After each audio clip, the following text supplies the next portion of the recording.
আমরা বারবার কথা বলি পলিটিক্যাল রিফরমেশন। পলিটিক্যালি যদি রিফরমেশন না হয় কোনো দল, তাহলে প্রত্যেকটি বার রক্ত দেওয়ার পরেও আমাদের এই শহীদের রক্ত, আহতদের রক্ত বৃথা যাবে। প্রত্যেকটি বার বাংলাদেশ হয়ে যাবে ওয়ান পার্টি স্টেট।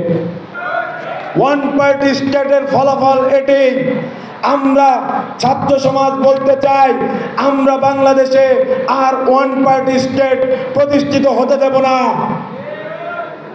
আপনারা কখনো এই চেষ্টা করবেন না। বিভিন্ন রাজনৈতিক দল, আপনারা যারা আমাদের এই অ্যান্টি কোটা মুভমেন্ট বলি বা অ্যান্টি ফ্যাসিস্ট মুভমেন্ট বলি, আমাদের এই ব্যানারে এসেছিলেন, তাদের উদ্দেশ্যে বলতে চাই, আওয়ামী লীগের যে দালালেরা ছিল, হাসিনাবাদে কয়জন আর পালাতে পেরেছে? নিশ্চিন্তে খান স্বাস্থ্যকর অল টাইম পান, অল টাইম হেলদি লাইফ। সবগুলো কিন্তু দেশের ভিতরেই আছে। তারা কিন্তু বিভিন্নভাবে আশেপাশের যে রাজনৈতিক দল, সেখানে কিন্তু আশ্রয় খুঁজছে। এগুলোর স্পষ্ট প্রমাণ আমাদের হাতে আছে। আমাদেরকে বিভিন্ন পক্ষ থেকে আপোস করতে বলা হয়। আমরা বলি, আমরা সত্য কথা, ন্যায়ের কথা সব সময় বলবো।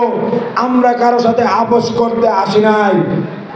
ইদানিং খেয়াল করা যাচ্ছে, বাংলাদেশে বিপ্লব পরবর্তী সময়ে আমাদের মাঝে অনৈক্য দেখা দিচ্ছে। এই অনৈক্য যদি আরো বড় পর্যায়ে যায়, তাহলে এই যে আপা 2 দিন আগে বললেন চট করে ঢুকে পড়বো, চট করে কিন্তু ঢুকে পড়বে। সে কিন্তু ওই তালেই আছে। হতে পারে আপনার চাপাইয়ের বর্ডার দিয়ে চট করে ঢুকে পড়েছে। দিল্লির দাসত্ব চান না ঢাকার রাজত্ব? দিল্লি না ঢাকা? দিল্লি না ঢাকা? ওয়ান পার্টি স্টেট যেন আর কখনো প্রতিষ্ঠিত না হতে পারে, সেজন্য আরো একটি সিম্বলিক আইকন বাংলাদেশে প্রতিষ্ঠার উদ্যোগ নেওয়া হয়েছে। গণভবনকে কিন্তু